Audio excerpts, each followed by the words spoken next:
Senhoras, senhores, queridas irmãs, queridos irmãos espíritas, jovens, nossos votos cordiais de muita paz. O notável filósofo ateniense, Licurgo, foi considerado um dos sábios da sua época. E, oportunamente, uma comissão de atenienses procurou o eminente pensador, propondo-lhe uma conferência no Areópago, o local majestoso onde se decidiam os destinos do Estado. O tema era sobre a educação. Licurgo se deteve, meditou um pouco e perguntou para quando seria a conferência. E lhe disseram que o mais breve possível, ao que ele redarguiu não ser esse o ideal. Ele necessitava pelo menos de 6 meses para preparar a conferência, o que causou uma grande surpresa, porque afinal o tema da educação em um filósofo da talha de Licurgo era para ser improvisado e não para ter uma preparação tão larga. Mas ante a exigência do orador, foi-lhe concedido o prazo solicitado. E no período assinalado, quando a sala grandiosa do Areópago, onde também falaria mais tarde o apóstolo Paulo, estava repleta dos maiores pensadores atenienses da época, o eminente pensador adentrou-se no recinto, acompanhado por 2 serviçais. Cada um deles trazia algo de especial. Um deles carregava 2 gaiolas, tendo dentro de cada uma delas uma lebre. E o outro trazia 2 cães, que estavam atados a correntes fortes, seguros por cada uma das mãos. Licurgo aproximou-se da tribuna e naquele proscênio, que era levemente amoralhado, ele olhou para um dos servidores, que abriu uma das portas da gaiola, de onde saiu apressada a pequena lebre. Encontrando o espaço vazio, pôs-se a correr. E ele olhou para o outro servidor, que retirou a corrente do animal, que era um mastim feroz, e que avançou decisivamente na direção do pequenino animal, e diante do público aparvalhado estraçalhou, devorando-lhe pedaços em grandes nacos. Houve exclamações, lamentos, mas o orador permaneceu impassível. Pediu que se limpasse a arena e, ato contínuo, repetiu a experiência, olhando para o primeiro servidor que soltou a segunda lebre. E as pessoas já imaginaram o que ia acontecer, porque ele olhou para o outro servidor, que desatrelou da corrente o outro mastim, que saiu na direção do animalzinho e deu-lhe uma leve patada. A lebre rodopiou nos calcanhares e caiu. E o cão acercou-se-lhe quase com carinho, ergueu-a, e os 2 animais começaram a brincar em um verdadeiro desafio à expectativa daqueles que ali se encontravam. Após retirados da arena, Licurgo olhou a multidão e disse: a diferença entre os primeiros animais e os segundos é que o cão e a lebre da segunda experiência foram por mim educados. A educação é a base da atividade que retifica os instintos agressivos da criatura e libera aqueles que são positivos, e no ser humano a razão e o discernimento. Não passou despercebido ao egregio codificador da doutrina espírita Allan Kardec o problema da família e da educação. E na questão 771 do Livro dos Espíritos, o ínclito codificador interroga: qual seria para a sociedade o relaxamento dos laços de família? Ao que as entidades venerandas responderam: um ressurgimento do egoísmo. Esse egoísmo que faz parte da natureza humana, que lhe constitui um atavismo desde épocas muito recuadas, é o responsável pelas defecções morais. E Allan Kardec, ainda preocupado com a questão, no item 917 da referida obra, volta à questão desse egoísmo avassalador. E os espíritos redarguem que a educação é o melhor método para sanear o egoísmo perturbador através da caridade, que é o seu antídoto mais eficaz.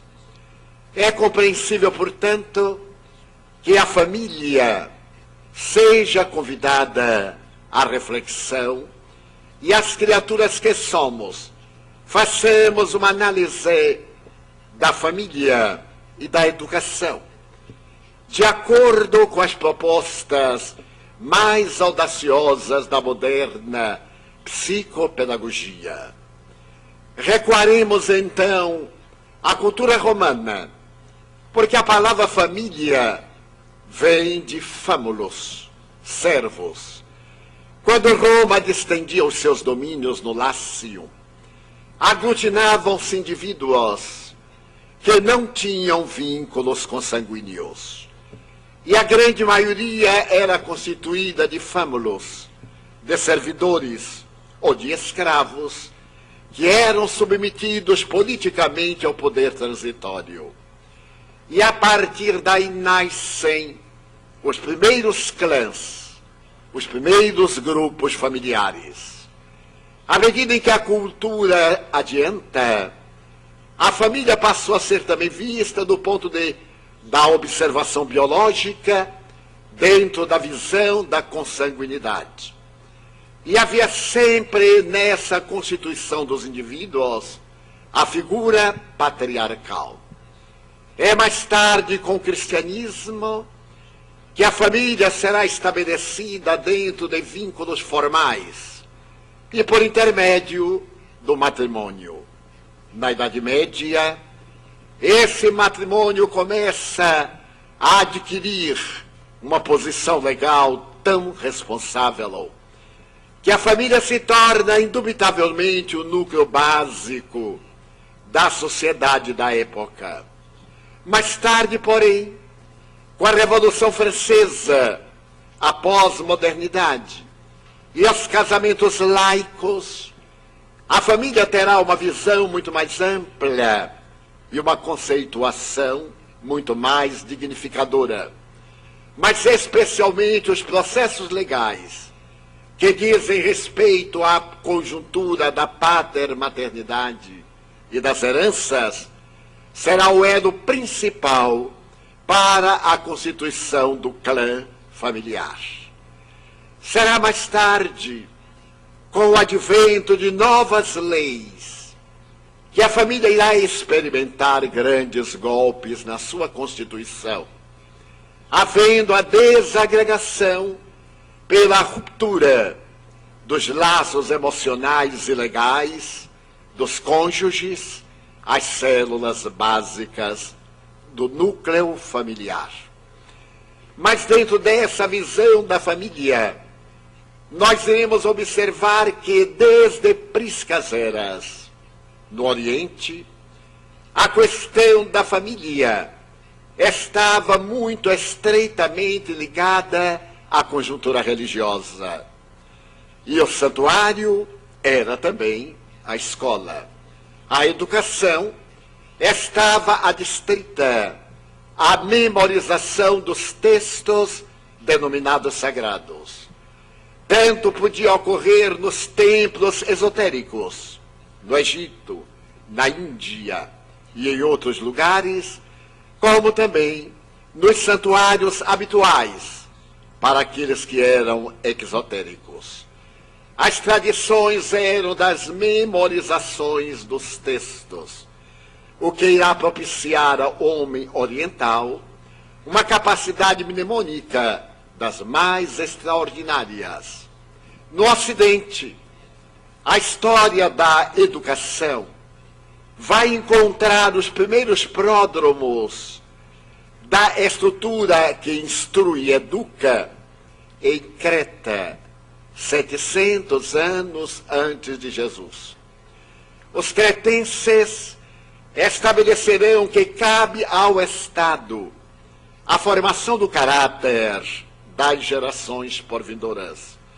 E estatue que até os 17 anos, o jovem é cuidado pelo Estado e mais tarde ele prossegue a estrutura educacional até os 27 anos, quando adquire a total cidadania.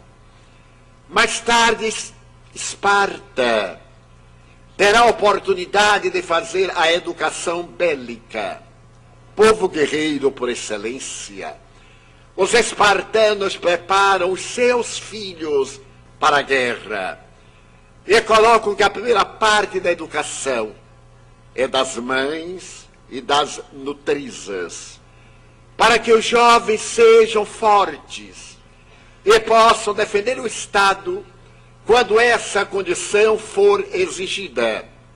E logo depois, ao adquirir a cidadania, é obviamente considerado o indivíduo educado.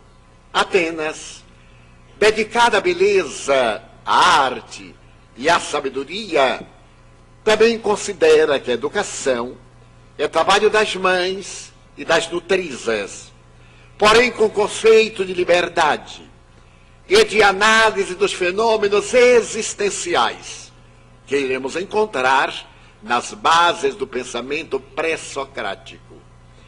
E será depois, através de Sócrates, de Platão e de Aristóteles, quando a filosofia adquire esse sentido ético-moral, basilar, herança de Anaxágoras, o pré-socrático, mestre também do eminente Sócrates. É nessa oportunidade que se vai perceber o idealismo, a necessidade do culto à beleza, ao pensamento filosófico, ao idealismo, que irá criar as primeiras manifestações lógicas de que existe, antes da vida física, o mundo das ideias, de onde todos nos originamos e para onde todos retornamos.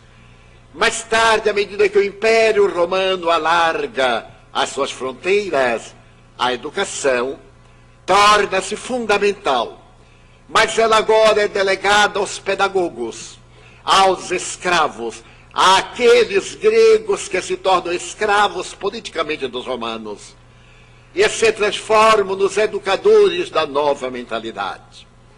É nesse período, depois de Jesus, que o imperador Adriano assume a responsabilidade de que a educação deve ser um programa eminentemente estatuído e trabalhado pelo Estado, para criar indivíduos capazes de bem governar. E esse Adriano, que praticamente conquistou o mundo conhecido entre os séculos I e II depois de Cristo, deixa um legado de beleza, particularmente na área da formação do patriciado, do povo em geral e das altas responsabilidades do Estado na conquista do patrimônio sagrado da educação. A história é muito larga e à medida em que o cristianismo torna-se catolicismo, a educação deixa de ter um caráter de liberalidade para tornar-se catedrática, equivalendo dizer que uma educação dirigida com determinados princípios castradores impostos pelos teólogos, sem a preocupação de libertar as consciências, antes de impedir o pensamento do indivíduo para que não venha a romper com a velha tradição dogmática. Será Lutero aquele que dará um grande grito nessa área, quando em Weimar apresenta a proposta da educação das gerações novas na Alemanha, a partir de 1522. E é nesse período que a educação formal vai sair lentamente das garras da educação religiosa. Mas antes, na antiga Tchecoslovaquia, nós iremos encontrar a personalidade notável de um educador. E esse educador irá levantar as bases do pensamento para poder propor uma educação intuitiva, em que o indivíduo aprende hábitos morigerados, educa-se emocionalmente, tem a possibilidade de instruir-se das leis e, naturalmente, porque tinha tradição religiosa, seguir os princípios básicos da doutrina vigente. Ele será talvez o grande pioneiro desse pensamento extraordinário que irá desabrochar mais tarde no período da Revolução Francesa. Mas entre ele e Lutero faz-se o grande período da Idade Média básica, a Alta Idade Média. E Lutero, por fim, consegue libertar a criatura das amarras perturbadoras da educação ancestral. Houve um momento da cultura em que uma reação deu-se na área da educação. Aproximadamente no ano 1000, a juventude necessitada de sair daquela educação básica, da esgrima, do canto, do teatro, das representações, porque a educação sempre era propiciada ao dominante, e o dominado era apenas um servidor. Surgem as primeiras universidades para alargar os horizontes do pensamento em torno da visão da vida e dos deveres de cidadania e de consciência perante si mesmo, perante o próximo e perante Deus. Mas a humanidade vai desta terrível noite para o Renascimento italiano. E na hora em que Lutero dá o grande brado, colocando os seus protestos na igreja de Worms, especialmente contra as terríveis condutas papais que vendem as indulgências, parece renascer o pensamento estético, ético e psicológico dos seus próprios pródomos, com a literatura, com a poesia e com a necessidade de não apenas estudar-se o grego e o latim, mas principalmente o idioma nacional. A revolução filosófica se fará a partir do século XVII, quando pensadores modernos, cansados da intolerância religiosa, resolvem trazer de volta o pensamento greco-romano de Leucipo, Lucrécio e Demócrito, que haviam estabelecido como bases da vida o átomo, procurando demonstrar que o ser que a matéria era constituída de 3 elementos básicos: o átomo, o vácuo e o movimento. Eles opuseram-se à teoria apresentada por Sócrates, Platão e Aristóteles, caracterizada pelo idealismo, mas ante a doutrina católica ficaram esmagados na noite medieval. E a partir do século XVII eles são convidados à restauração, quando os nobres pensadores modernos refugam qualquer contato de natureza religiosa na construção da sociedade e restauram o atomismo grego. Passamos agora a viver a conjuntura do espiritualismo ancestral no Ocidente e, naturalmente, a herança atomista, que se irá transformar nos séculos futuros no materialismo dialético, mecanicista e histórico. É nesse momento que a decadência moral e doutrinária das religiões ortodoxas, que controlavam as consciências, cede lugar às propostas pessimistas de Friedrich Nietzsche, que, revoltado diante da educação castradora que recebera em sua casa, ele proclama a morte de Deus no seu famoso Assim Falava Zaratustra. E logo depois que Nietzsche, que era portador de um transtorno depressivo crônico, estabelece bases de um materialismo de natureza histórica e filosófica, logo outro pensador alemão segue-lhe os passos, procurando demonstrar que a vida não tem qualquer sentido ético. A proposta das religiões é uma proposta pessimista, porque, segundo eles, transferia para o reino dos céus aquilo que não lograva no reino da terra. E então é apresentado o pensamento também pessimista, mas com variantes de otimismo, que a função da vida é gozar. E se traz Epicuro de volta na sua doutrina hedonista. Nós vivemos na terra para ter, para poder, para comprar, para usufruir. E esse pensamento dominante parece excluir qualquer possibilidade das propostas cristãs que se amparavam no estoicismo, no pensamento de Zenon de Cício, que falava da necessidade do indivíduo adquirir robustez de ânimo, caráter, para vencer as vicissitudes e superar as suas más inclinações. O século XVIII irá oferecer-nos simultaneamente a proposta gloriosa de Voltaire e também dos grandes filósofos franceses, Montesquieu, Diderot, que se encarregam de libertar a França do tacão dos Bourbons, fazendo que a 14 de julho de 1789, o maior bastião de pólvora da Europa, que é a Bastilha, seja derrubada e nasça o outro idealismo: liberdade, fraternidade, igualdade.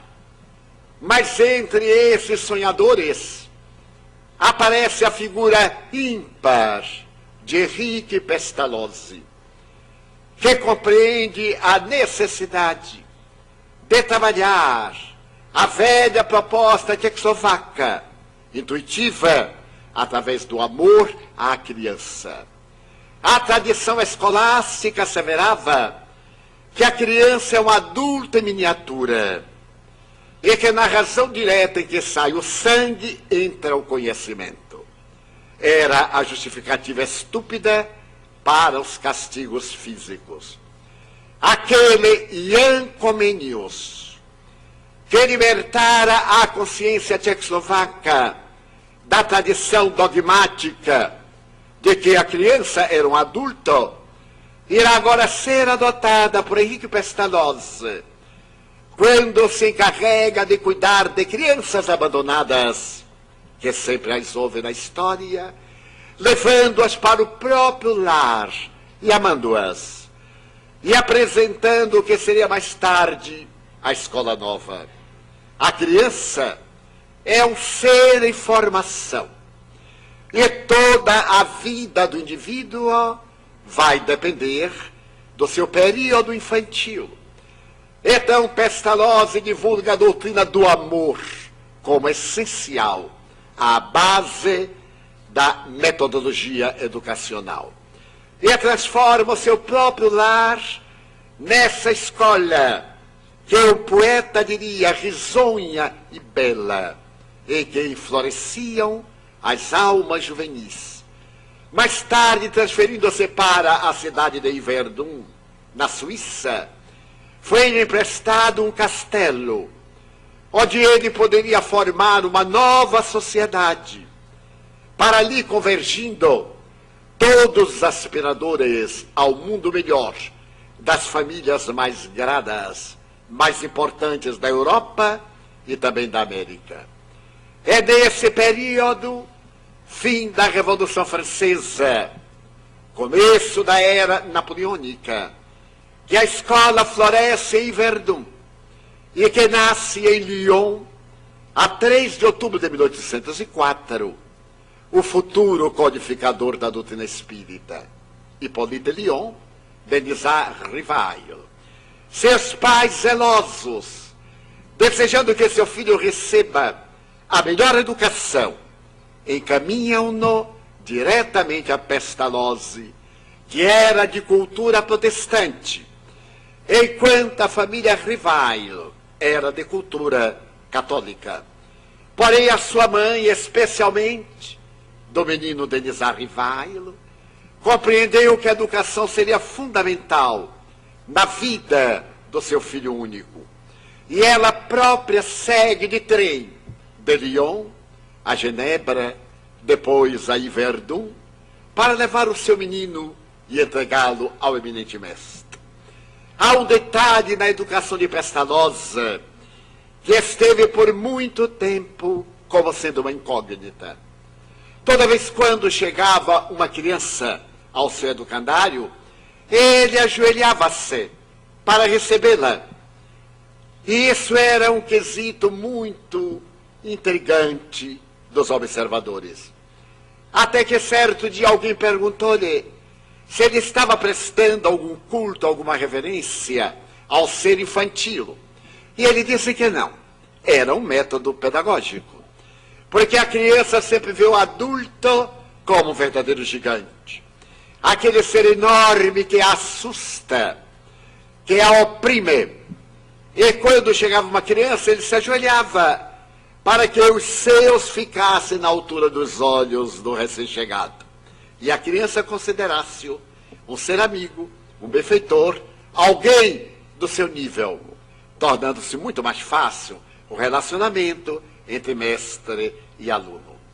A proposta educacional de Pestalozzi tomará conta, praticamente, do século XIX. Mas é nesse período que a filosofia se alarga e surgem pensadores como Heidegger, que irão impulsionar o processo do pensamento filosófico, inspirado nos autores pessimistas já referidos, do que irá nascer posteriormente, segundo alguns, o pensamento nazista, e segundo outros, uma interpretação negativa da obra de Heidegger. É desse caldo de cultura que o século XIX, com as suas notáveis conquistas na área da ciência, nos irá favorecer com a contribuição extraordinária de Pavlov, dos reflexos condicionados, que serão utilizados também na pauta da educação soviética, e que mais tarde a eminente médica Maria Montessori irá aplicar com infinito carinho entre as suas crianças na Casa dei Bambini, em Roma, iniciando um período novo de educação. A educação deve começar desde os primeiros dias da gestação da mulher. Narram-se vários eventos em torno dessa dama, que oportunamente foi convidada para falar sobre a paz da Noruega, e no seu discurso ela estabeleceu que a escolha não fora acertada, porque ela era uma educadora, mas fora acertada porque são os educadores que preparam os diplomatas, os conquistadores, as pessoas que vão administrar o mundo. E essa notável Maria Montessori, oportunamente teria recebido a visita de uma jovem, que lhe foi perguntar quando deveria começar a educação do seu filho. E ela perguntou-lhe, e que idade tem seu filhinho? 1 ano, senhora. Então corra, porque você já perdeu o melhor ano de vida para o educar.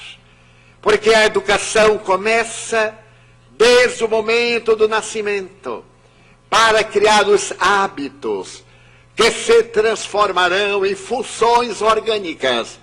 A hora de alimentar, a hora de eliminar, a hora de dormir, dentro de uma programação condicionadora. E estava usando os reflexos condicionados de Pavlov. O pensamento extraordinário dessa notável educadora irá influir grandemente na cultura da sociedade contemporânea. Mas antes de ela apresentar a sua proposta de que a criança merece todo o amor e de que o bandido violento da rua foi uma criança maltratada na infância, tese com que anui o neurologista e psiquiatra Carl Gustav Jung, tivemos o eminente professor Rivaio, que saindo de Yverdon, abre a sua primeira escola em Paris, e na Rue de Sèvres, número 37, o Liceu Polimático, e que, vítima da astúcia de um tio desonesto, por pouco não foi à falência. Mas ele insiste na educação, porque ele sabe que a educação é a formadora do caráter. Ela tem a finalidade de dignificar o indivíduo e de arrancar de dentro o conhecimento que jaz adormecido, como dizia Sócrates, desde que a palavra educação vem de educere, arrancar de dentro. E Sócrates acreditava que se teria que arrancar de dentro, porque a doutrina que ele vai apresentar, chamada maiêutica, significa parto, porque sua mãe era parteira, e ele teve a ocasião de ver um parto, em que sua mãe salvava a vida da parturiente e da criança, enquanto seu pai era um estatuário. E ele teve a oportunidade de ver o pai arrancar da pedra bruta a essência da beleza que as anfractuosidades do mármore ocultava. Então o pai desejava que ele fosse escultor. E ele disse que sim. Ainda tentou. E tornou-se escultor de almas, arrancando do bloco grosseiro da ignorância o ser sublime que dorme desconhecido. E dizia que era um parteiro, porque ele obrigava a pessoa a pensar, através da sua proposta, muito bem elaborada. Era um sofista. Ao invés de dialogar, de informar aos alunos, perguntava-lhes, confundia-os, obrigando-os a pensar, porque o conhecimento vinha do mundo das ideias. Era a tese reencarnacionista, que mais tarde Platão irá divulgar depois de passar uma temporada no Egito e de lá trazer a doutrina dos renascimentos necessários. Allan Kardec irá também estabelecer como fundamental a educação. Na questão 685A do Livro dos Espíritos, ele entretece uma consideração pessoal, dizendo que a educação é fundamental para combater o materialismo e a crueldade. mas não a educação que se adquire pelos livros, instrução, mas aquela que resulta dos valores morais que merecem a melhor consideração. E terá a oportunidade, posteriormente, de dizer que educar é criar hábitos saudáveis, conforme assevera a moderna psicopedagogia. O século XIX foi rico de informações, mas também de desastres, qual ocorreu com a escola inglesa de Summerhill, quando se apresentava a proposta da educação à vontade do aluno, permitindo que ele fosse à aula quando quisesse, e fazendo o divórcio entre a instrução e a educação.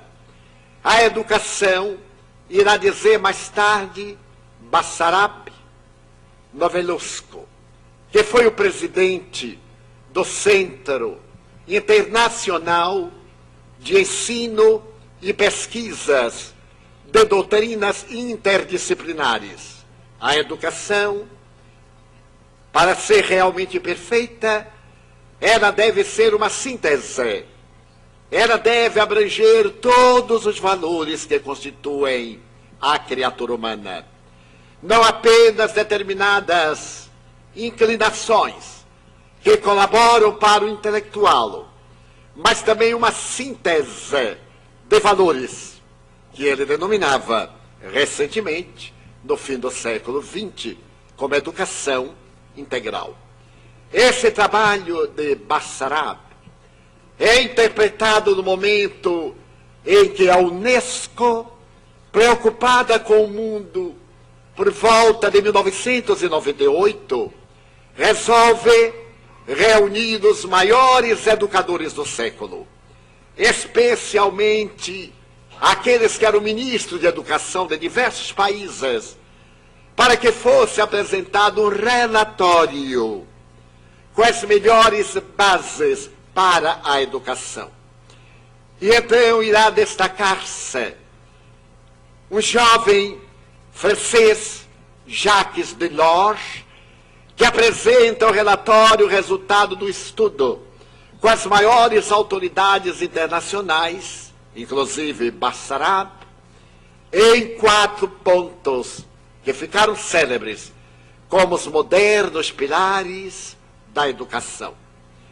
Ensinar a fazer, ensinar a ser, ensinar a conviver, ensinar a conhecer.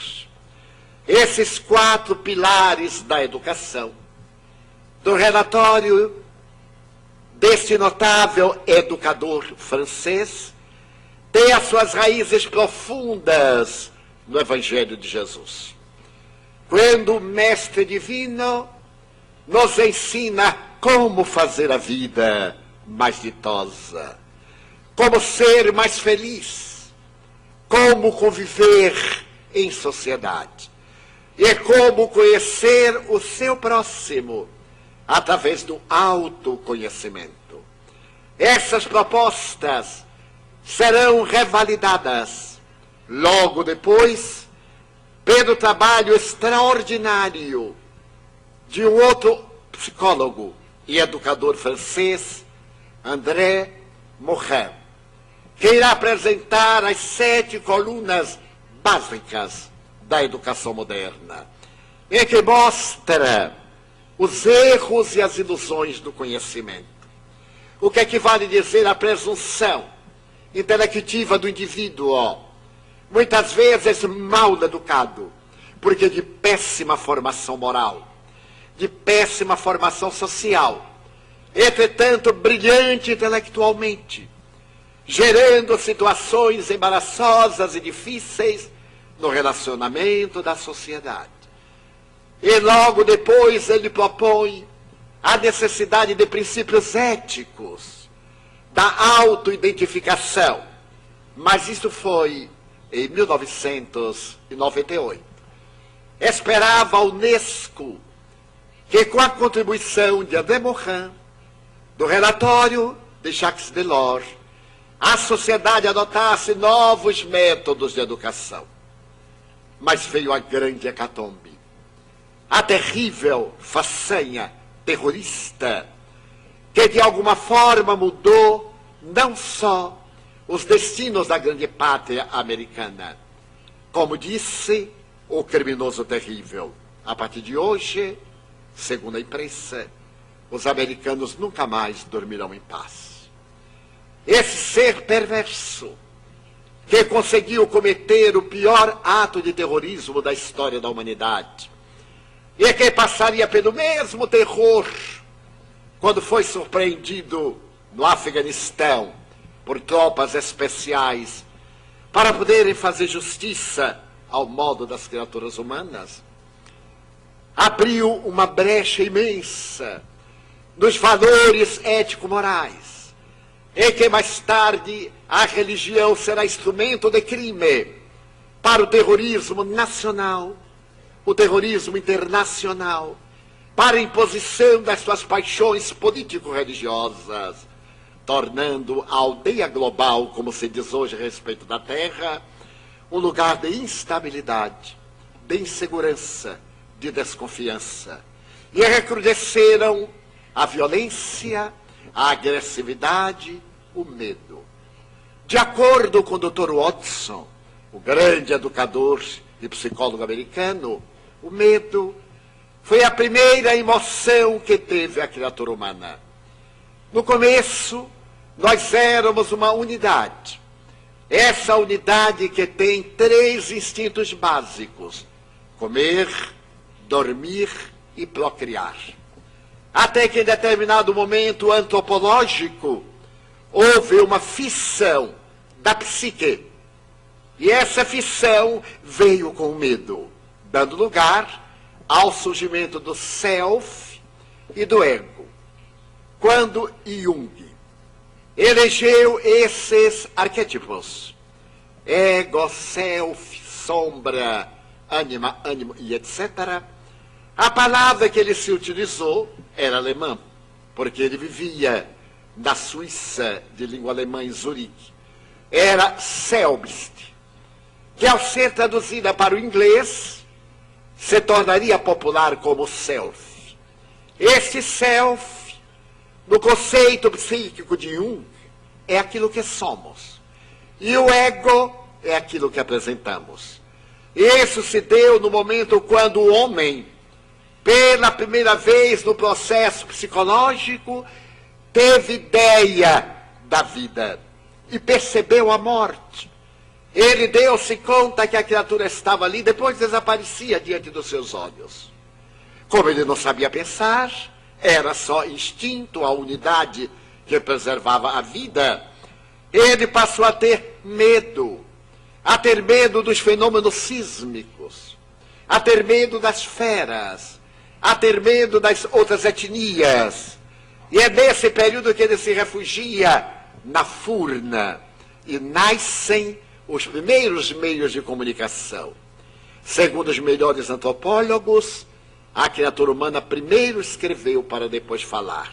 São as escritas rupestres, que nos dão a ideia da vida na época primária e nos dão o ensejo de compreender a razão do medo, porque é nesse período que o medo dos desencarnados assenhoreia-se de nós outros.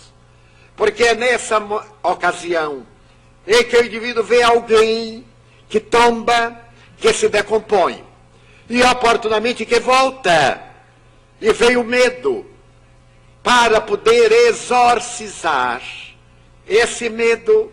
Surge o primeiro ritual, que é colocar o crânio humano na entrada da furna para afastar aquele que saiu do corpo, ou tomar pedras, toros de madeira, e desenhar o que seria a face do extinto, para no inverno colocar em volta da fogueira, a fim de aquecê-lo. Então esse medo tem o vínculo com o nascimento da crença na imortalidade da alma. E diz o Dr. Watson que esse medo atávico, todos nós o temos em determinado grau, porque foi a primeira emoção que nos acompanha ao largo do processo antropossócio-psicológico. Ele é responsável pela desconfiança, pelo pavor, pelo terror e etc.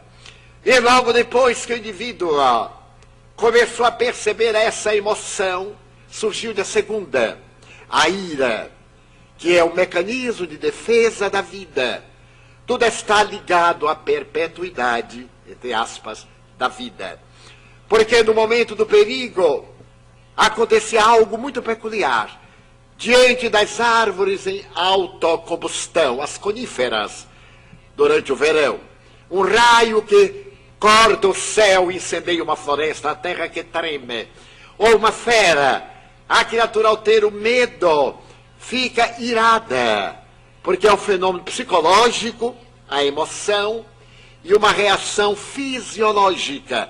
As glândulas suprarrenais descarregam adrenalina na corrente sanguínea e nós temos um impulso.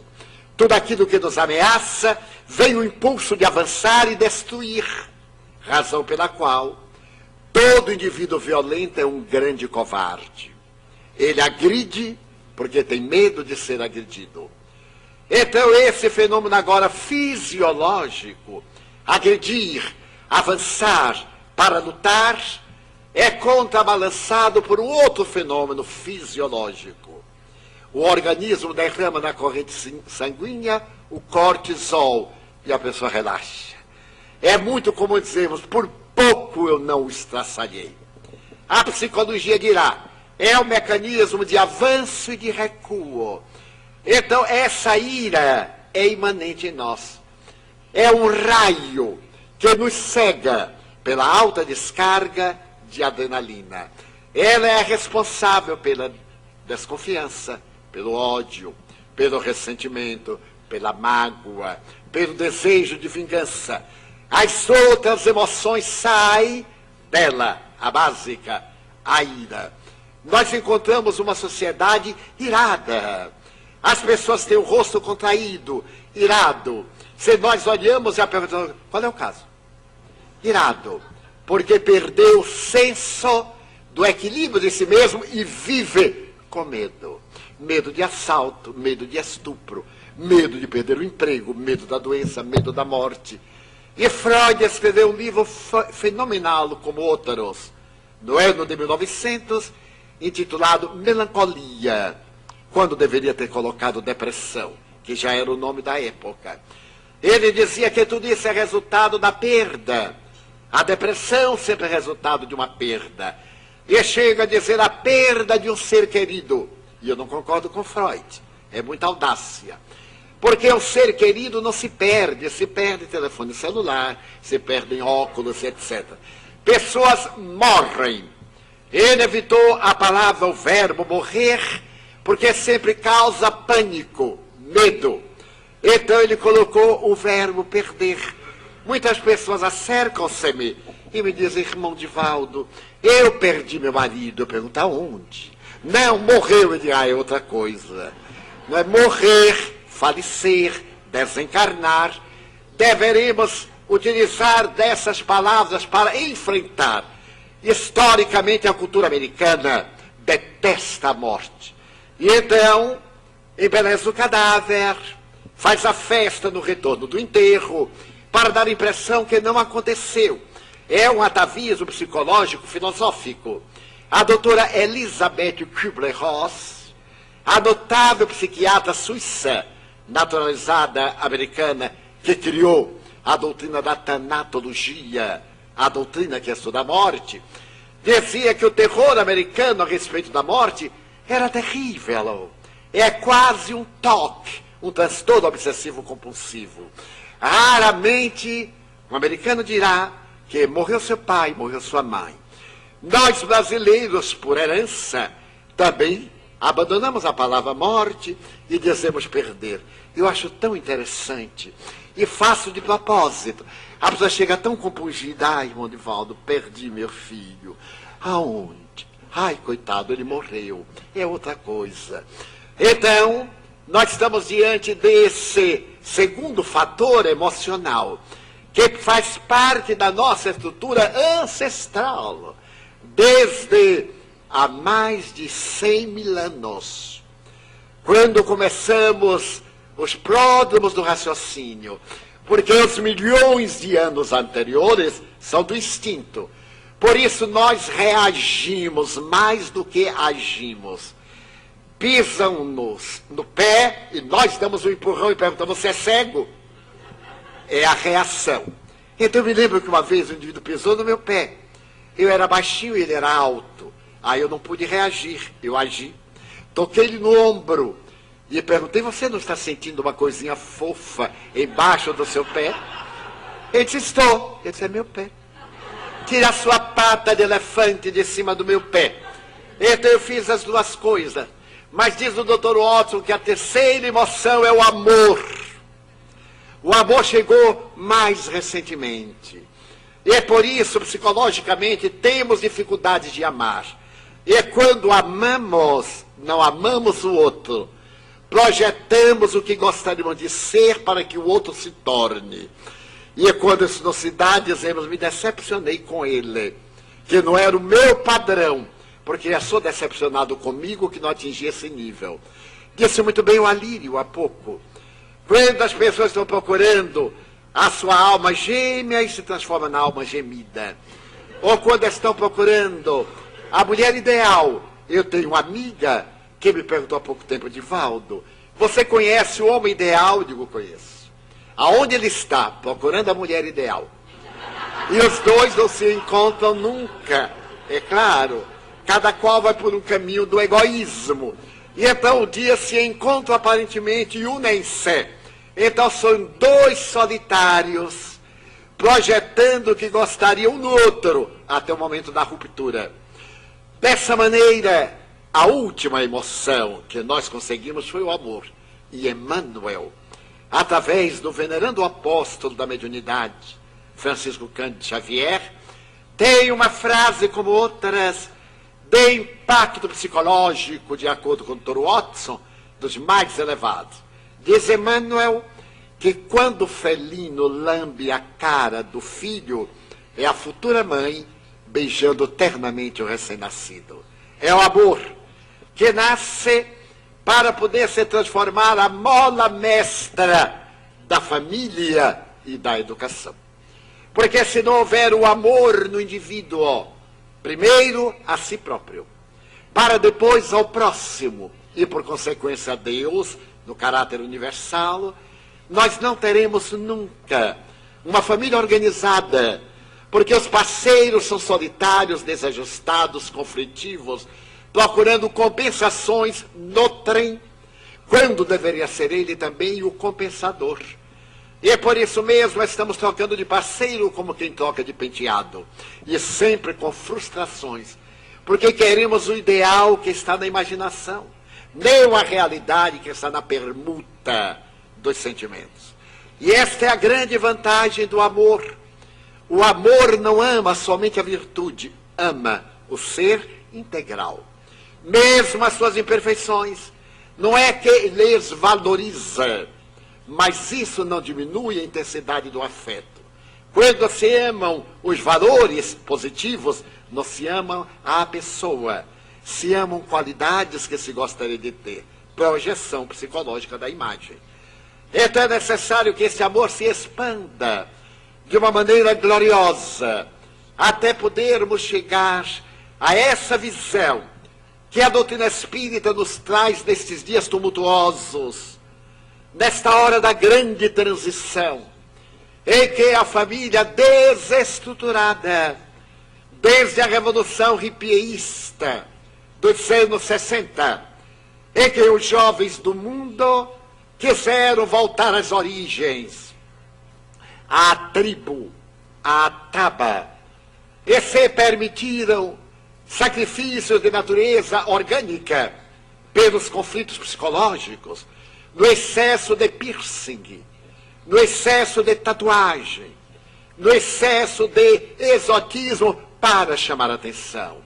Então nós vimos os skinheads e outros de maneira provocadora ou provocativa, com o único objetivo de criar choque pelo conflito interior, agredir o que eles chamavam uma sociedade decadente.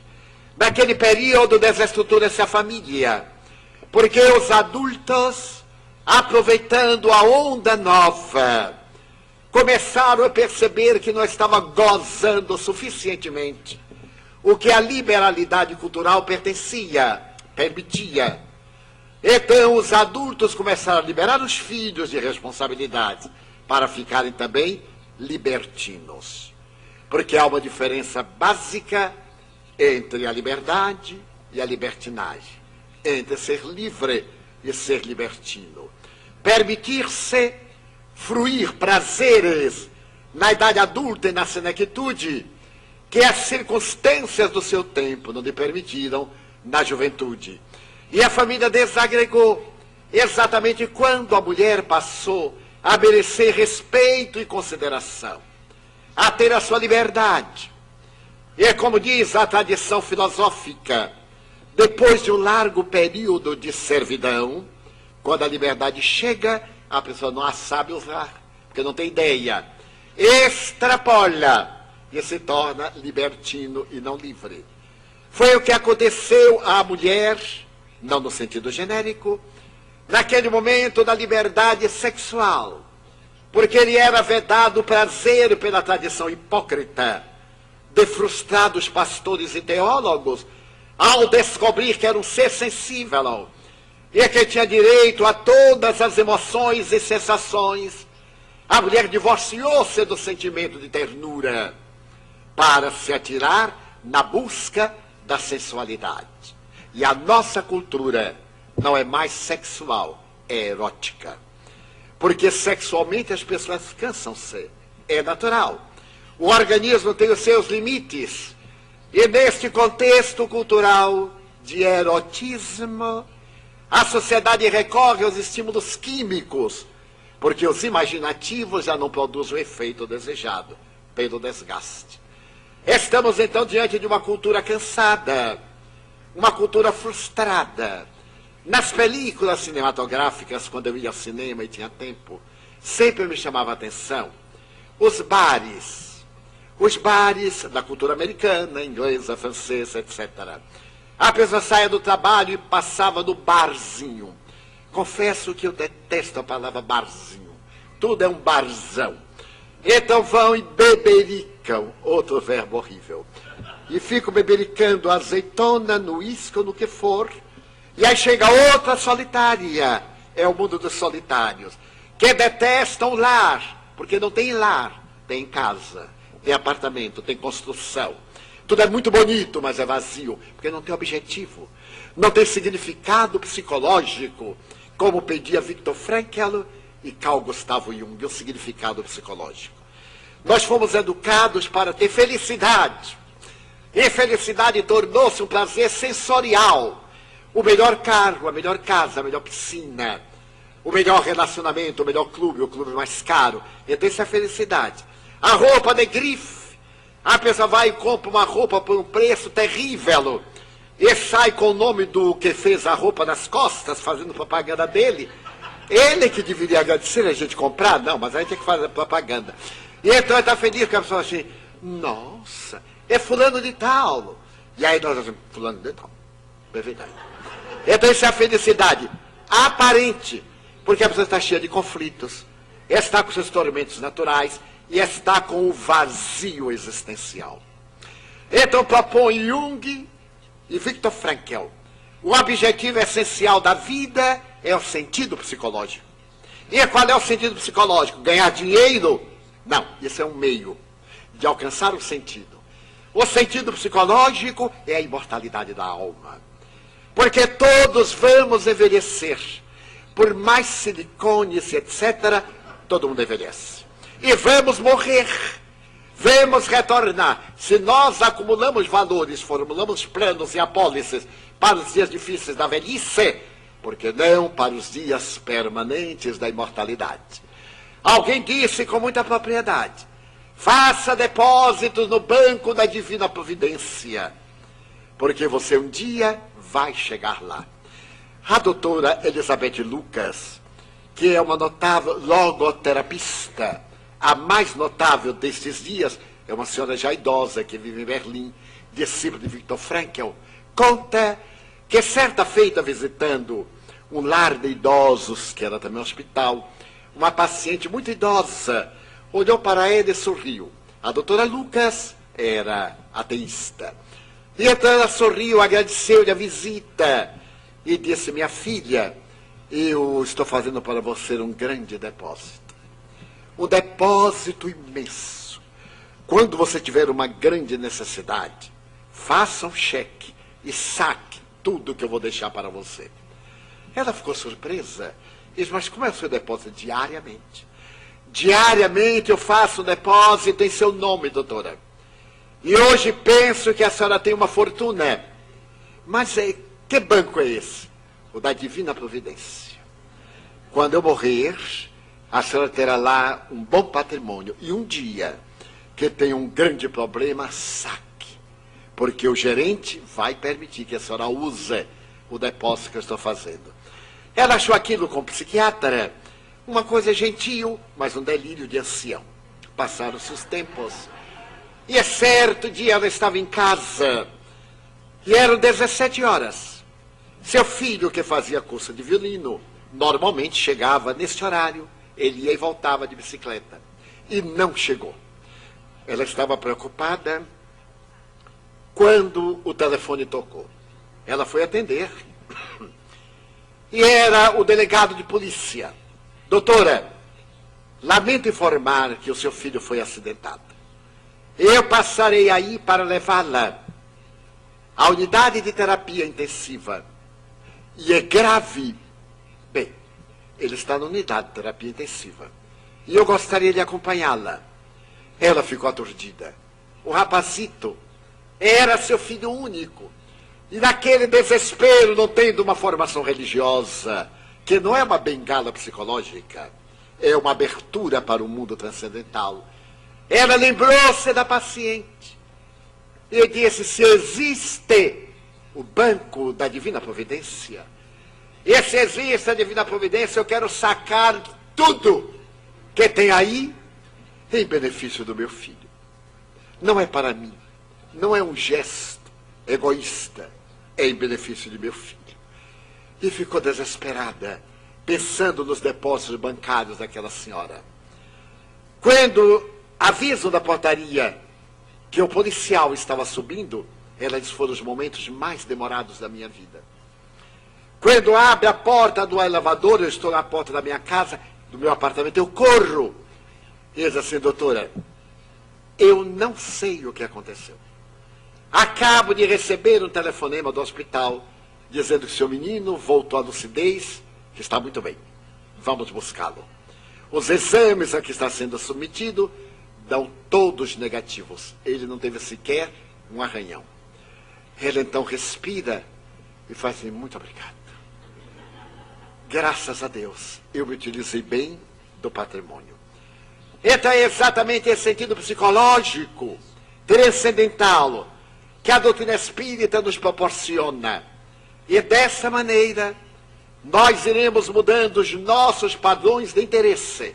E a mulher foi perdendo a sua estrutura por causa do barzinho. E o que me chamava a atenção naquela época, hoje não mais, é que um olhava para o outro, ria e já ia para a alcova. Era tudo tão rápido. Eu ficava surpreso. E mais tarde, conversando com meus filhos adultos, eu sou bisavô, aí eu perguntei: como é que vocês namoram? Não, tio, não tem isso não. Mas não tem namoro nem nada, não. A gente olha, tá legal, vai embora. E não pergunta o nome, não, porque aí não tem responsabilidade, e nem lembra que meu filho é uma porção de cães no cio solto na rua. Porque não há nenhuma diferença, só que um é bípede e o outro é quadrúpede. Mas então houve esse desestruturar da família, em que os filhos passaram a ser muitas vezes objetos incômodos da pseudo-liberdade dos adultos. Mas felizmente, quando reconhecemos isso, já estamos reestruturando a família para o grande momento de transição. Os valores da ternura, tão esquecidos do olhar, essas manifestações mínimas da gentileza. Eu me fascino com a Unesco quando fez o Programa para a Paz em 6 itens, e 2 deles me tocam em particular. Um deles, o terceiro, diz: seja tolerante. Só se pode amar quando se é tolerante. Porque sendo tolerante, compreende-se o outro. Não é que concorde com o outro, mas compreende que ele tem o direito de ser como é, embora eu seja diferente. Então isso estabelece um vínculo que muda a estrutura e torna o outro indivíduo melhor. E o outro item da Unesco é redescobrir a solidariedade. Nós somos uma sociedade em que a solidariedade tem ficado sempre para trás, em um plano secundário. Até a solidariedade social. Muitas vezes eu estou no elevador, a pessoa entra, me olha e vira a cara como se fosse uma tábua. Eu não aguento, então eu digo assim: olá. Ah, desculpe, não vi. Eu digo: viu sim. E sorrio.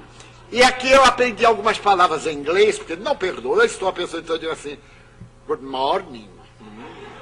Aí a pessoa diz: ah, morning. Eu digo morno ou frio. Eu digo good. Porque nós esquecemos esse relacionamento social, solidário, e somos solitários. Como diz Joana de Ângeles, somente somos solitários porque não somos solidários. Quando somos solidários, não temos solidão, porque estamos ao lado de alguém. Então nasce agora uma outra proposta, na educação espírita, na família das bases da razão da doutrina espírita. Nossos filhos não são nossos filhos, gritaria Gibran, Khalil Gibran. Vossos filhos não são vossos filhos. São empréstimos da divindade, para que os crieis para o mundo, mas primeiro para vós. É necessário que nós eduquemos os nossos filhos e renunciemos, um dos itens do matrimônio melhor, apresentado pelo Alírio. Então que nós renunciemos a algumas paixões, a alguns interesses. Sem querer fazer biografia, permitam-me contar uma experiência pessoal. Quando eu era criança, com 5 para 6 anos, nossa casa era imensa. Nós chegamos a ser 13 filhos vivos. Mas os meus irmãos casaram-se, eu sou o último. E nesse período seríamos 8 em casa e meus pais. A mesa grande, a cadeira na ponta sentava minha mãe, meu pai na outra, e 2 bancos laterais. E eu me sentava ao lado de minha mãe, porque eu era o último. Como diz em linguagem baiana, que é a linguagem mais perfeita, resto de parição. Porque eu cheguei quando ela estava no momento da menopausa. E então eu adorava minha mãe. Minha mãe possuía olhos verdes. Muitas vezes quando eu olho para Raul, eu digo: algo está errado, eu acho que Raul é que é filho dela. Eu não. Porque esses olhos meus não podem ser de minha mãe, mas eu deixo para lá. Mas nós os queríamos, sem nenhum toque freudiano. Era uma ternura imensa, porque minha mãe era analfabeta, e era uma mãe integral. Lavava, cozinhava, passava ferro, tinha tempo, cantava para o filho, embalava, acompanhava todos, e não dormia enquanto o último não chegava. Felizmente foi no passado, porque agora ele ia ficar sem dormir a vida toda. E eu notava uma peculiaridade. Em determinados dias, minha mãe não almoçava. Tomava só um cafezinho. E era tão repetitivo que aquilo me fez um dia perguntar: mãe, por que a senhora não come? Por que a senhora só toma café? Sabe, com a criança, 5, 6 anos. Ela pôs na minha cabeça assim: meu filho, porque o café tira a fome. Eu disse: mas e por que a senhora quer que tire a fome? Porque hoje a comida não vai dar para todos. Então, eu não vou comer. Porque eu já estou completa, estou formada. Mas você e seu irmão, mais velho do que os 5 anos, estão em desenvolvimento. Então, eu não como para que a minha parte seja para vocês. Eu não entendi exatamente naquele momento. Mas eu observei que quando as fontes eram ricas à mesa, elas se alimentavam muito bem. E quando eram menos volumosas, ela tomava o café e me dizia assim: sendo amargo, ainda tira mais a fome. Estou dando a dieta de emagrecimento, hein? E não estou cobrando nada. Muito bem. Então, um dia eu tive um insight e descobri a grandeza dessa mulher que deixava de comer para que seus filhos se nutrissem mais. Então eu me lembro do dia e da hora em que eu olhei magrinha, os olhos verdes, sorrindo. Eu deveria estar com uns 7 anos. E ela disse assim: Di, meu filho, a verdadeira felicidade não é quando a gente sorri, é quando a gente vê o próximo sorrindo. Com ela eu aprendi as lições de Jesus, analfabeta. Então, eu tive um insight. Eu digo, então a felicidade dela é passar fome, desde que nós nos nutramos. Naquele dia, eu me propus, enquanto Deus me der vida e forças, eu nunca permitirei que ninguém passe fome ao meu lado, em homenagem a ela. E Deus me permitiu, porque me franqueou uma família muito bela, para que nós criássemos em Salvador, com um grupo de amigos, uma instituição que não apenas dá o peixe ao faminto, mas ajuda a pescar, para que não tenha nenhuma fome. Então, almas generosas que assim fazem no mundo, tornaram-se parte da minha vida, porque não pode haver nada mais doído do que a fome. A pessoa morrer à fome. Eu lembro-me de um PPS que eu recebi, de um fotógrafo francês, em que as crianças estão morrendo e os adultos estão esperando morrer para devorá-las. E ele, depois dessas fotografias na África, ficou tão impressionado que enlouqueceu.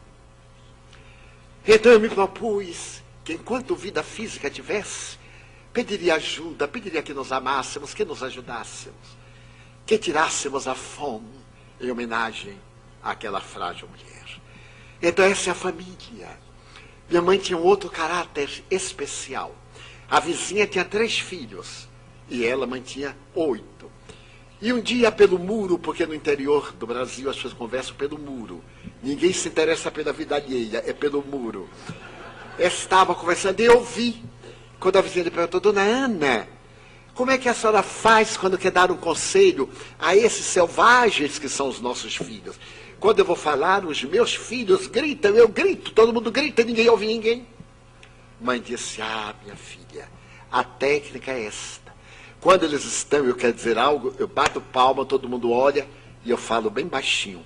Aí todo mundo grita, cala a boca, que mãe quer falar. Aí todo mundo cala a boca, e aí eu falo. Porque eles estão falando, se eu falar e for competir, eu perco. E era assim mesmo que ela fazia. Nós estávamos naquela guerra de família, ela chegava, a gente parava e cala a boca, a mãe está falando, mas eu não estou ouvindo. Aí ela começava a falar para ser ouvida. São as lições da família.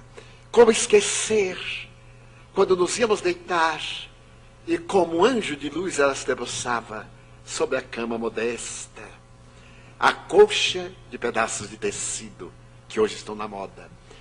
E ela dizia assim, durma bem, meu filho, nosso Senhor vai tomar conta de você, seu anjo da guarda.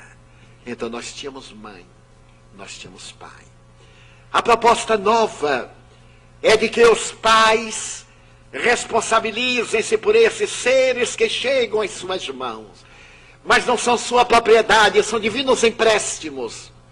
Alguns diamantes brutos para serem lapidados, outros acelvajados para serem disciplinados, outros meigos e dóceis para ser sublimados nas mãos generosas da maternidade. A família é o sublime santuário onde se devem moldar os caracteres morais da criatura humana, da sociedade futura. E a educação é a ciência dos bons hábitos, iniciando-se em casa para poder viver-se em comum acordo com a sociedade. Gostaria de deixar uma mensagem inspirada numa página que me foi contada aqui nos Estados Unidos, no mês de março do ano passado. Um cavalheiro chegou-se até mim, em uma das cidades, e graças ao intérprete, contou-me a seguinte história da sua vida, que eu narrarei de acordo com a minha emoção. Porque eu soube que mais tarde foi para a internet, eu não a li na internet. Ele me disse: senhor Franco, eu soube que o senhor viaja muito. E eu anuí. Eu gostaria de pedir-lhe que em qualquer lugar que o senhor vá, e seja possível, conte a minha história. É a história... E começou a contar. Naquela noite, quando eu cheguei em casa, a minha mulher estava sentada à mesa para o jantar. Eu também me sentei. Olhei para ela e disse: quero o divórcio. Ela teve um choque. Mas como quero o divórcio? Estamos casados há 19 anos. E esses 19 anos mataram a nossa afetividade. Nosso filho está com 17. Nós somos dois desconhecidos aqui dentro de casa. E como eu quero ser honesto com você, eu estou com outra. Eu tenho um relacionamento extraconjugal. E eu não tenho o caráter de ter uma vida dupla. Então eu quero lhe pedir o divórcio. Ela teve uma crise que eu já esperava. E aliviei, porque fazia 3 semanas que eu queria falar-lhe, não tinha coragem. Ela não merecia. Não tinha como, mas ali agora eu estava aliviado. No dia seguinte, quando eu cheguei para o jantar, ela estava ao lado escrevendo muito. O jantar estava servido. No terceiro dia, ela também trabalhava no escritório de advogados. Eu percebi que ela estava escrevendo muito. E no quarto dia, quando eu cheguei, eu perguntei: então, o contrato do divórcio está pronto. Eu lhe dou 30% das ações da nossa empresa. Dou-lhe a casa, o automóvel, uma pensão muito boa para você e o nosso filho. Ela me ouviu com lágrimas e disse: eu não quero nada de você. Eu lhe darei o divórcio com 2 condições. Dentro de 30 dias, não antes. Mas 30 dias. Você me suportou até agora, 19 anos. Peço-lhe somente 30 dias. Dentro de 30 dias, firmaremos o divórcio. Não quero nada, nem pensão. Para o seu filho, sim. Para mim, não. E a segunda questão. Eu me lembro quando nós nos casamos. Você me carregou dali da porta até o dormitório. Então eu quero lhe pedir que nestes 30 dias você me carregue do quarto até o refeitório. Mas você é uma louca. Como é que eu vou fazer isto? É a minha condição. Mas eu não farei, nem eu darei o divórcio. Então nós iremos para o litigioso e eu lhe tiro até a roupa do corpo. Porque o grupo de advogados onde eu trabalho prontificou-se a trabalhar para mim gratuitamente. Ou aceita as minhas 2 condições para que tudo saia em paz, ou vamos ver. Então foi um drama. Eu contei à minha parceira, a outra, e ela disse: isso é técnica de mulher. Mulher é terrível, é técnica. E eu fiquei: como fazer? Resolvi aquecer. Eram 30 dias. Eu já havia suportado aquilo tudo.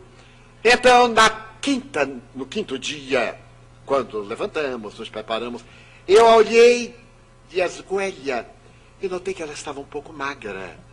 Nós vivíamos juntos, mas não nos víamos. Olhávamos-nos, mas não nos viam. Então eu me aproximei e perguntei: está pronta? Para quê? Para carregá-la. Ah, sim, estou pronta. Carreguei-a. Quando saímos do quarto, meu filho ia passando. E então ele disse assim: ué, os 2 pombinhos estão muito bem. Você vê? Se nós fizermos o divórcio agora, nós vamos perturbá-lo, que vai entrar para a universidade. E eu não desejo que o nosso problema perturbe o nosso filho. Eu vi que ela era uma mulher notável. No segundo dia, no quinto, no 10º dia, e notei-a, agora eu a olhava com mais frequência, que ela estava mais magra. No 15º dia, aleluia, já estava tão perto de terminar, ela colocou um vestido que eu gostava muito. E o vestido ficou muito folgado. Ela colocou um cinto e parece que o vestido ficou plissado no corpo. Não sei porquê, mas eu a carreguei com certo prazer e a estreitei de encontro ao peito. Ela passou o braço pelo meu ombro. No 20º dia, ela colocou um perfume que eu gostava muito. E quando eu senti o aroma, lembrei-me de tanta coisa boa que houve em nossa vida. Carreguei-a quase com ternura. Ela estava tão leve. Eu era um homem musculoso. Então ela encostou a sua na minha cabeça. E eu senti que ela estava com sudorese fria. Então uma ternura. No 25º dia, era especial. Porque algo estava nela me recordando tanta coisa boa. Quando eu a carreguei, eu a apertei de encontro ao peito e a deixei no refeitório. Então tomei uma decisão. Eu fui à casa da minha amante e disse: veio acabar o nosso relacionamento. Ela deu um grito e revelou o outro lado, o lado que estava oculto. Xingou, bateu o pé, empurrou a mesa, quebrou o prato, bateu a porta. E eu saí airoso. E ao terminar o trabalho no escritório, fui uma florista e comprei uma dúzia de botões de rosas. E pedi que eu fizesse um bom ramalhete, um laço de fita vermelha que minha mulher gostava. Quando eu ia saindo, a florista disse: não quer botar um cartão? Ah! Então ela deu meu cartão e eu coloquei. Eu a carregarei para sempre nos meus braços. Coloquei no buquê e fui assoviando. Quando o homem estiver assoviando, peça qualquer coisa a ele, porque ele está feliz. É o momento de pedir. Então eu fui assoviando, cheguei a casa, abri a porta, a luz da alcova estava delicada, saía. Entrei, ela estava deitada de costas. Eu pigarreei, mas ela não se voltou. Eu sentei-me na cama, e quando me sentei, o peso do meu corpo fez que ela virasse. Quando eu olhei, estava morta. Eu tive um choque. Ela estava morta, preso ao vestido por um grampo. Estava uma carta. Eu coloquei as rosas sobre o peito dela e li a carta. Estou lhe escrevendo a carta na noite imediata ao seu pedido de divórcio. Eu ainda não tive tempo de dizer que estou com um câncer. Um câncer de colo de útero. E hoje eu saí do oncólogo. Ele me disse que eu estou com metástase generalizada. E que a minha vida será breve, eu não viverei um mês. Por isso que ele pediu um mês de prazo. Porque se nos divorciarmos e eu vier a morrer, você vai pensar que eu morri por causa do divórcio. E eu não quero que você tenha culpa. Então ele pediu um mês. Porque dentro de um mês eu morrerei, inevitavelmente. E o libertarei. Por isso eu não quero nada. Cuide do nosso filho. Seja livre e seja feliz. E perdoe-me se eu não soube ser a mulher que você anelava. Se eu não lhe dei a família, o lar, a vida que você esperava. Perdoe-me. Eu não o fiz por mal. É que a sucessão dos dias torna tudo tão vulgar, tão repetitivo. Mas você foi a única pessoa a quem eu amei e que amo. Portanto, perdoe-me por não poder corresponder à sua expectativa. Ali estava ela. Que gesto de nobreza! Ela não queria que eu sofresse, enquanto ela sofria terrivelmente o câncer devorador. É claro que eu chamei meu filho, expliquei-lhe tudo. Mais tarde incinerei o cadáver, guardei as cinzas, e depois de pensar muito, eu resolvi fazer uma cruzada. Pedir às pessoas que salvem a sua família. Muitas vezes, por coisas nenhumas, separamos-nos, brigamos, esquecido de que a brasa muitas vezes cobre-se de cinza, mas continua ardendo. Uma brisa leve tira a cinza e a beleza vem. Então, já que o senhor viaja muito, quando falar sobre família, sobre amor, sobre união, peça às pessoas que sejam mais tolerantes umas para com as outras e que salvem o seu lar e salvem a sua família. Eu menei a cabeça e disse-lhe: eu prometo. Então o lar do futuro, que já está começando, as luzes alcandoradas do Espiritismo, é um lar de amor. Os nossos vínculos são de amor ancestral, de ternura, não somente da volúpia do sexo, que é o complemento natural do gesto de amor, é o coroamento. Um dia eu perguntei a Joana de Ângeles: como a senhora me define o ato sexual? Ela disse: como uma viagem, meu filho. A viagem deve ser muito bem preparada para que a chegada seja em harmonia. Se não há um bom preparo da viagem, a chegada é frustrante e dolorosa. Então, nesses dias tão difíceis, salvemos o nosso lar, amemos mais a quem já amamos, cuidemos dos nossos filhos, coloquemos no banco da providência esse amor que tem expressões profundas e sejamos gratos à vida por tudo quanto fruímos, por tudo quanto gozamos, dizendo: meu Deus, eu gostaria de dizer-te que eu amo a vida, que para mim é bela e é consentida. Muito obrigado, Senhor, pelo que me deste, pelo que me dás. Obrigado pelo ar, pelo pão, pela paz. Obrigado pela beleza que os meus olhos veem no altar da natureza. Olhos que fitam o céu, a terra e o mar, que acompanham a ave ligeira que voa fagueira pelo céu de anil e se detém na terra verde salpicada de flores em tonalidades mil. Muito obrigado, Senhor, porque eu posso ver meu amor, mas diante da minha visão, pelos cegos eu formulo uma oração, porque eu sei que depois desta vida, na outra lida eles também enxergarão.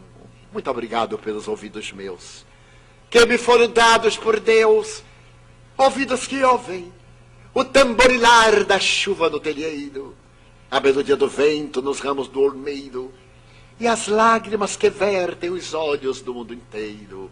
Ouvidos que ouvem a música do povo que desce do morro na praça cantar, a melodia dos imortais. A gente ouve uma vez e não esquece nunca mais.